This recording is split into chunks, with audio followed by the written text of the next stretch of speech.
Too many people go on dates trying to sell themselves. And you don't need to do that at all, because the fact that somebody's on a date with you, they're sold enough. You just need to not mess that up. And too many people try and try and try so hard that they push the other person away.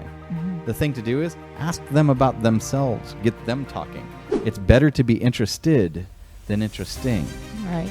It's one of the secrets. Even if you are doing recreational dating, because recreational dating leads to marriages a lot. And you find yourself stuck in with that person. And I don't recommend recreational dating. Recreational dating kind of sucks compared to if you have a good marriage. Right. I'm a big fan of marriage. What you're doing when you're dating someone, it's more important that you screen out everyone who is bad for you and then choose your favorite from who's left over, by definition. And you need to ask about alcohol and drug use, big time, very important. And you need to be very, very cautious about that. Because I have seen couples that one of them goes, we never went out and drank on dates, but as soon as we got married, I realized they drank every day. Same thing with somebody that you're dating. If you know I'm a Christian and that's important to me, and you find this most beautiful, amazing personality, you just so lust after them, everything about them, you're completely infatuated, but they're a Satan worshiper. That ain't going to be a good marriage. No.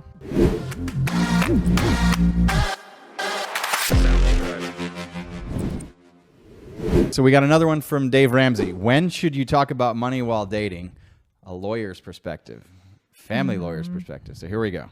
Hey, so basically, I just wanted to know what you think is the best time when dating, is to ask about finances, like financial goals, debts, income, and things like that. Pause that. My first question to her would be, how long have you been dating? Well, I think her question is should I talk about this on a first date? I don't even know if she's talking about somebody specific. I bet she is. Oh, she has to be. She's definitely in a relationship with someone. So she's wanting to know how long, when does she bring that up? My whole thing is, I don't think you bring that up for a while until you start getting serious. Once you start feeling like, hey, this could be the one, or maybe you start telling each other you love each other, then you start talking about that kind of stuff. That's my viewpoint. This brings up a question of, well, it depends where did you meet and what screening mechanisms are there. For example, if I was single and I was a member of the Dallas Gun Club, I know that ain't a cheap membership. I think the membership itself is $10,000 and it's $300 a month membership. Plus, if you're out there shooting, you got to pay for every target and every shot shell, and you have to have bought a gun. And so you're looking at him going, he has a $10,000 Krieghoff or $15,000 Krieghoff. There are indicators, and how often are they out here shooting? That doesn't necessarily mean they're not paying for that when credit cards and highly up to debt and different things. So I would probably have conversations of, do you ever listen to Dave Ramsey? Yes. Do you follow his steps? What do you think? No, I don't. I think you should be able to get credit cards and earn a bunch of credit card points and earn it up that way. And they'll give you these indicators if they know, or if they go, who's Dave Ramsey? Okay, that tells me I got to go to Financial Peace University with this person so that we get on the same page about how money should be handled, because I am not sure whether they have any money acumen or not. I also am going to be looking for things like, are you a trust fund baby? Do you have a job? What do you do for a living? These are all qualifying questions that can... Oh, well, definitely making sure, for me, if I was dating someone, I would want to know, do you have a job? What do you do for a living? Yeah. That kind of stuff I think is important. I've always been driven by someone who is driven. I can't be with someone that was lazy. It wouldn't have worked. When you get married, are you going to have separate finances, or are you going to combine your finances with someone? And you need to talk about all these principles. Do you have children already? Have you ever been married before? But this is going to be your first marriage. Do you want to have children? Is that important to you? What is your faith? What you're trying to do is find the values of the person. Too many people look at someone and get infatuated with them, know nothing about them, and whatever it is that they're going to be there, oh, I just love you and I accept you. No, your first job should be screening out people that are bad for you, not, oh, I hope I can get this person. You can get them. As a matter of fact, if you're wise about your screening, you will be the most desirable person by virtue of that fact only. Too many people are so self-conscious, and also there's the TikTok clicky mentality. I'm popular and I'm going to be the higher lobster than you by rejecting everybody, and I'm going to be the most popular mean girl. Those people are fools. Yeah. Those are the idiots and fools. You laugh them right off. No one really wants to be them, and that's nonsense. And it's also mostly fictional on TV. And if you're seeing people that are doing that in real life, it's probably they're coming from some kind of abuse or have some kind of messed up thing about them, and you should pay that no mind. Live your own life, be confident, be healthy, but you should talk about these things as a matter of course. And I'm going to go back to this again. I think I may have said this on the podcast before, but if you've ever studied, and we'll do some shorts on this, Ben Shapiro, on how he and his wife courted each other. And it was not are you attracted to me? Am I attracted to you? It was more of, what are your values? What's important to you? What kind of life do you want to live? Where do you see yourself? What are your goals and aspirations? If we came together, would we be able to support each other? Do I have to just abandon all of who I am to support you? Or vice versa? What are everybody's expectations about a relationship? And you're using these answers to screen someone out. So you could talk about money. It just depends. But even as early as a first date. But not until you get farther in. It just depends on how it's done. Yeah, I'm a little different with that. I wouldn't be talking about my money on a first date.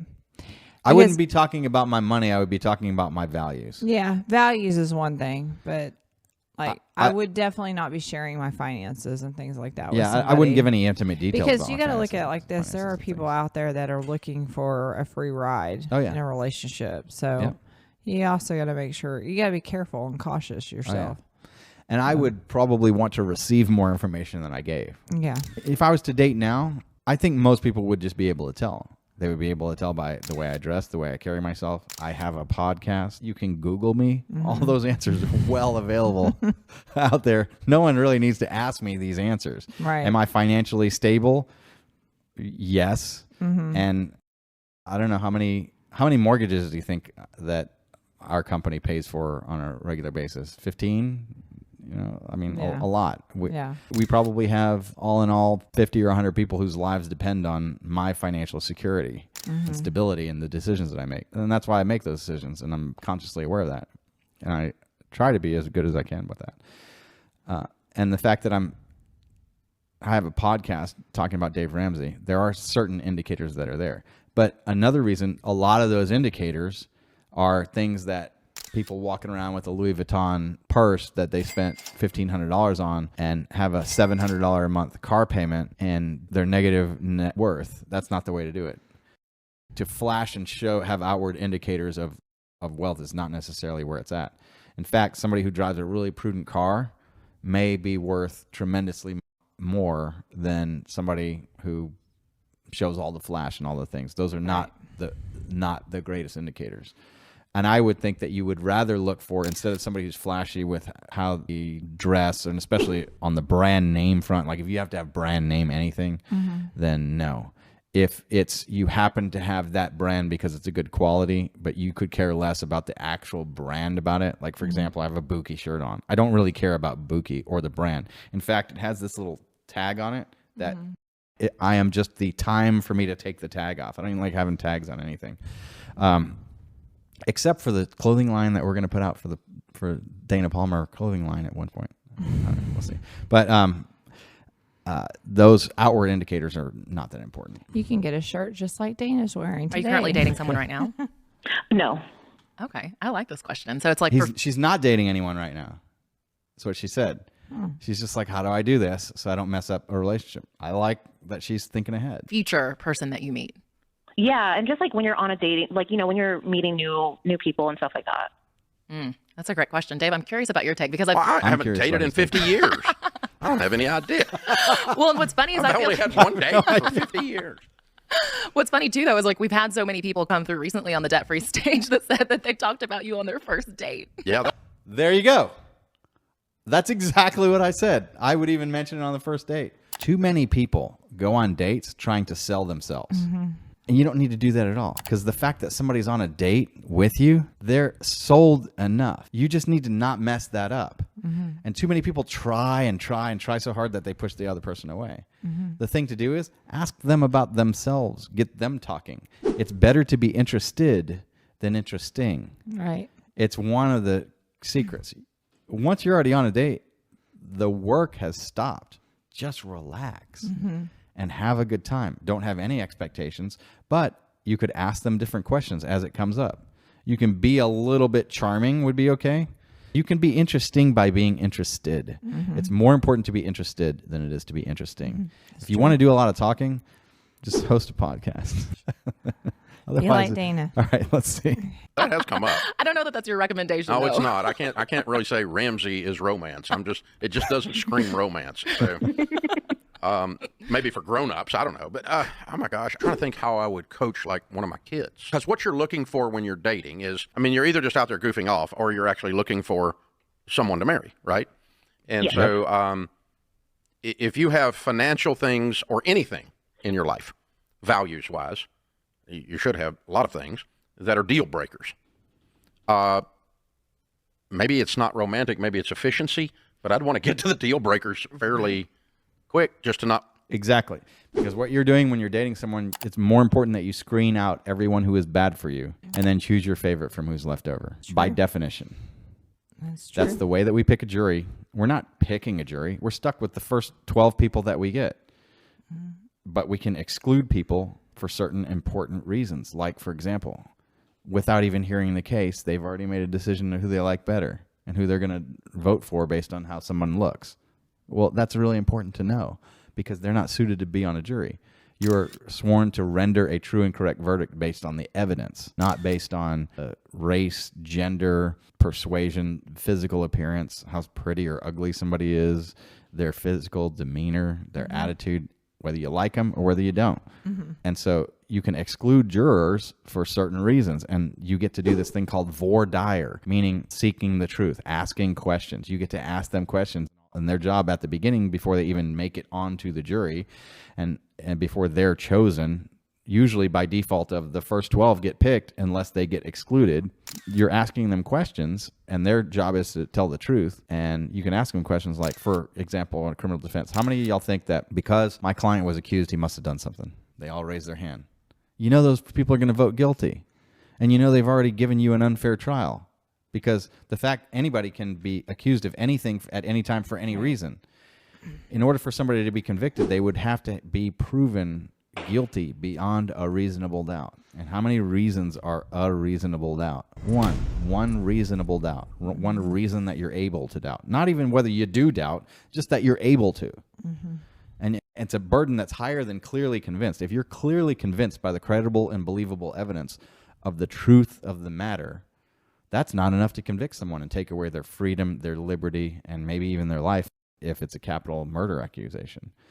So if you've got somebody right at the beginning that thinks, well, they wouldn't have gotten arrested unless they were guilty, they can't serve as a juror because they're not going to give the defendant a fair trial.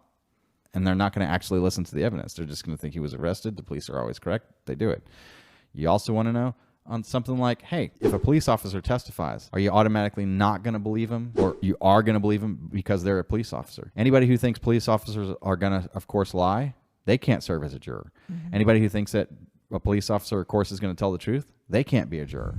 Right. Because I will judge them based on what I observe them and whether I think that they're telling the truth and whether their story sounds truthful and what I believe. That's what it takes to be an independent juror. So if you're removing all those people that are going to be biased automatically no matter what because of all these different reasons, then whoever's left over should then therefore not be that biased, at least we hope, and then there'll be decent, fair jurors that will give a fair trial. They may vote against you, they may vote for you, but you don't want anybody that's on that jury that's going to vote either for or against you automatically because of who you are or who somebody else is or certain facts that aren't even presented before the trial even starts. Same thing with somebody that you're dating. If you know I'm a Christian and that's important to me, and you find this most beautiful, amazing personality, you just so lust after them, everything about them, you're completely infatuated, but they're a Satan worshiper. That ain't going to be a good marriage. No. And wouldn't you rather know that at the beginning? So that way you never even show me the beautiful Satan worshiper that I can't resist. Don't put that person naked on my bed and say, what do you want to do now? You know, asking, come here, please. You know, like, no, you don't put yourself in that situation. It's one of the reasons why I recommend eHarmony, because eHarmony won't show you those type of people. All right, let's see what else he Waste says. time. Yeah, and it's a time thing. If you know you're going through all these people, one of the things about online dating is when you're just scrolling through all the pictures, what are you doing? You're trying to find somebody you like quickly, but you're only screening on looks first. You should not screen on looks first. You should have certain characteristics that are very important to you. You screen on those, and then looks should be the last thing that you look at. Obviously, you want to have somebody that you think is physically attracted, and there's got to be at least a little bit of something there. But you need to screen on the other things first. Right. Oh, I'm making this up on the spot. What do you think, Christina? So when my husband and I were dating, we went to this church service together at one point where the pastor gave us a challenge, and he said, if you're single or if you're dating right now, if you start dating someone, I want you to go home tonight and sit down with that person and lay everything on the table. Like lay out all your drama, lay out any type of baggage you have, anything hidden, your financial stuff. That might be a little too much. A little too much all at once. I don't know if I want to drink from a fire hose, but you could at least have a financial conversation. This was like 3 weeks into dating for us because they were like, if, like you said, if that's something you can't handle, it's like, you know, the baggage early on. Like, you know, early on whether or not that person has a history, whether they have like things that are deal breakers for you. So we literally went home that night. We went over, actually, I think we did it at like a coffee house or something. And we sat down. We said, okay, here's the stuff. Here's my stuff. Here's my junk. Can you handle it? And obviously nearly 15 years later, here we are. We're still good. But I think that's an important practice to kind of go, you know, I don't want to find out a year into dating when I'm already in love that they have something that I can't tolerate. Okay, here's an interesting idea. And you need to ask about alcohol and drug use. Big time. Very important. And you need to be very, very cautious about that. Because I have seen couples that one of them goes, we never went out and drank on dates. But as soon as we got married, I realized they drank every day. Right. I'm making this up on the spot. I do this a lot on the show. Y'all don't know that. But okay, the 4 things, we do know data. The 4 things that if you're in agreement on these 4 things, you have a very high likelihood of your marriage not only lasting but prospering.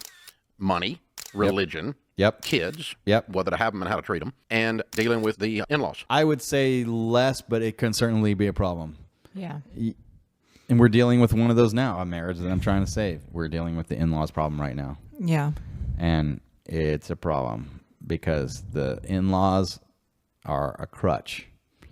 And that's not good. And they're about the same age as these people. It can really be a problem. Right. The extended family. Because in every family there's crazy, and if you think there's not, it's you. So that you need to know how to deal with crazy. Because crazy's out there somewhere. And so if you can deal with the 4 things: extended family, kids, religion, and money. If you're in agreement on those, you will prosper. So I would want to, at some point, discuss all of those things sooner rather than later. But first date might be weird, but I mean, like, he's going to pay for your dinner with a credit card and you go into freak out mode or something. It's over. It's over. You're an idiot. What are you, crazy? Yeah, that's it. It's over. We're done. Wait a minute. We didn't even start. Okay. But yeah.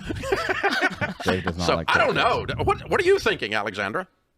I mean, I know that a first date, of course, I'm not going to be like, well, how much debt are you in? But I'm always just like, okay, well, as a second and third, like you said, with time, I'm like, well, I don't want to waste each other's time. Like, I want us to be on the same page with like financial goals, like what we want in the future and things like that. So I'm thinking like what Christina said with, like a week, 2 weeks, putting it all on the table. Like, hey, it seems like we really like each other. Like, let's really like what are the deal breakers? I mean, exactly. what are my non-negotiables?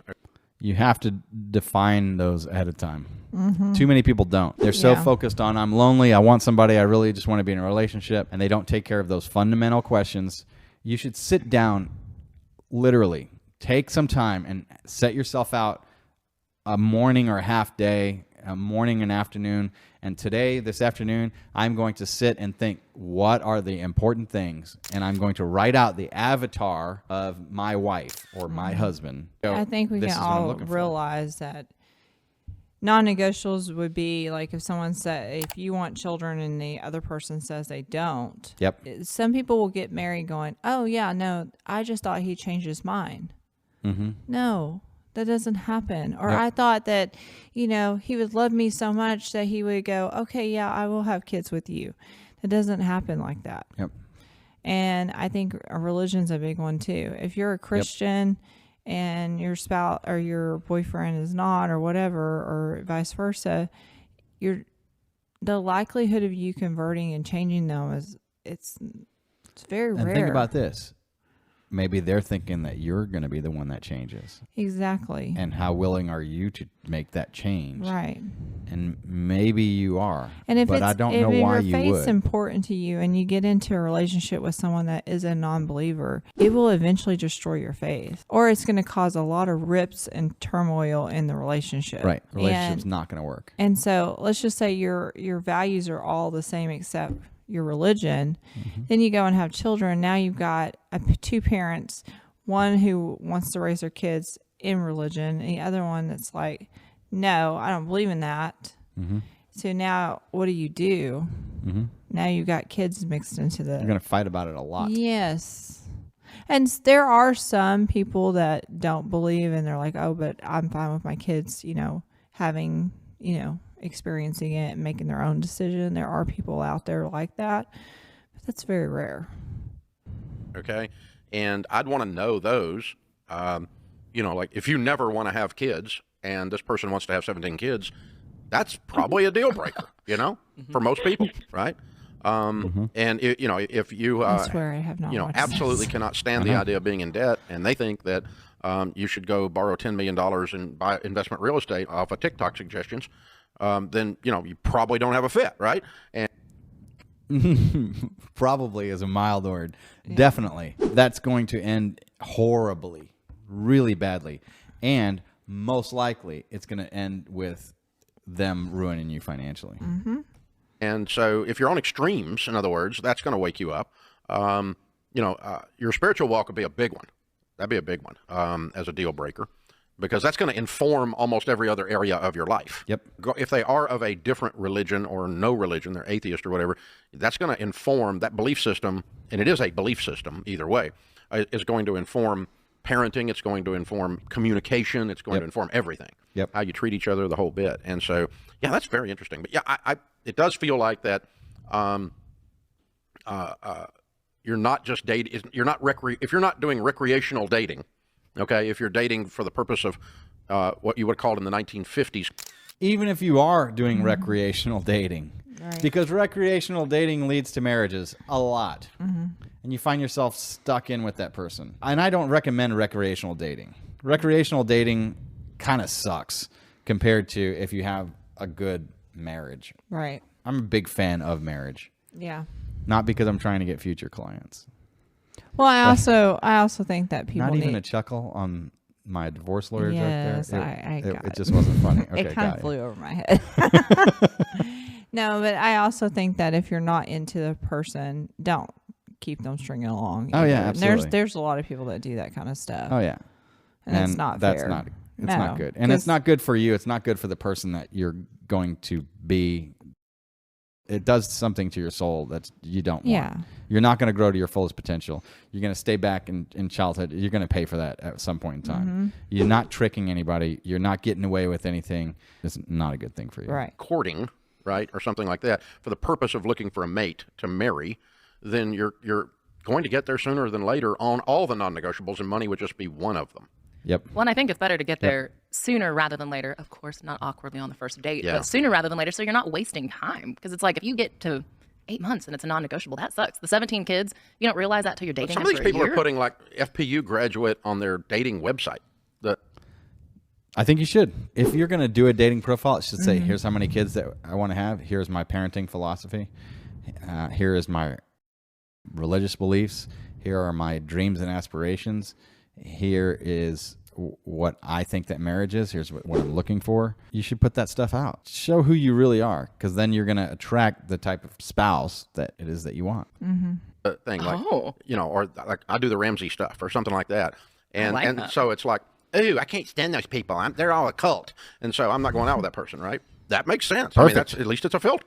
Yeah, at least you got the information that you needed. Because when you're dating, as soon as you find out that somebody is not right for you, thank you so much. That was the information that we needed. Next. Yeah, I was going to say, it filters it. You know, Early. So, I mean, we get negative press sometimes. And so, but we kind of like it because it's a filter.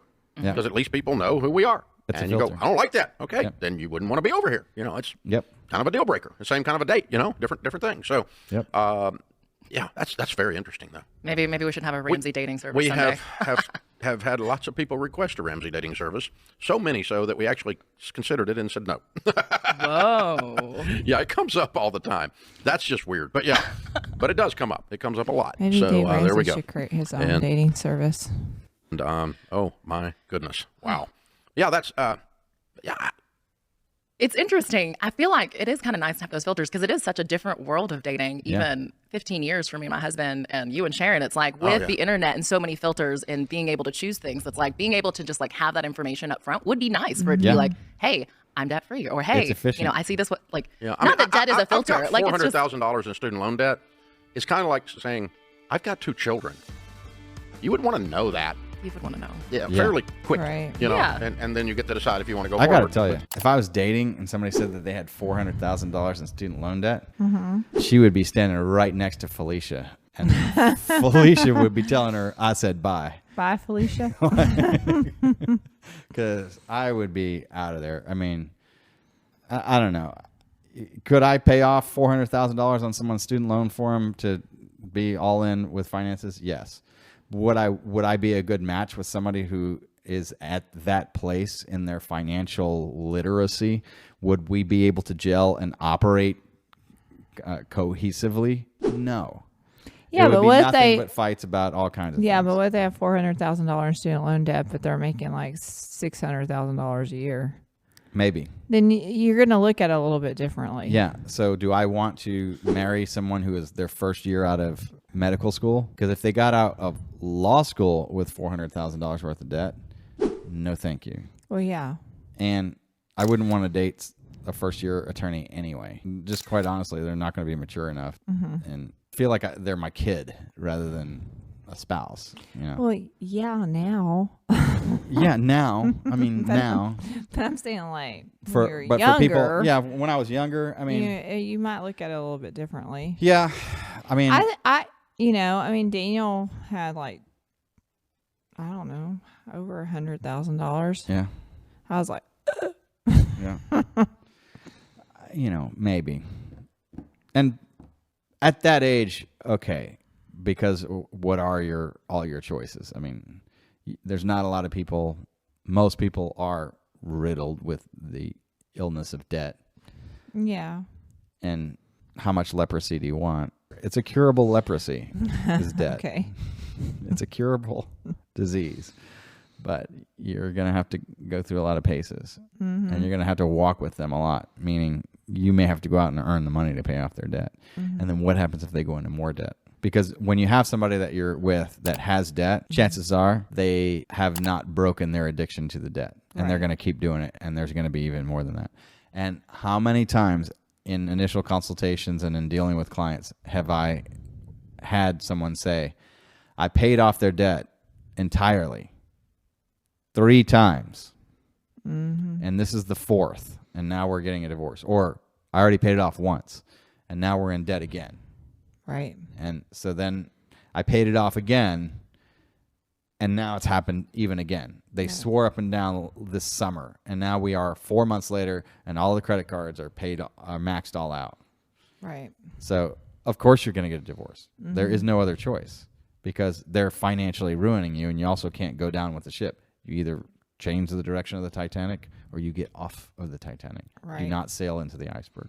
Right. So, with that, those are some really good dating tips from a divorce lawyer here at the Lawyer Dana Show, and we'll see you on the next episode. Bye. Bye.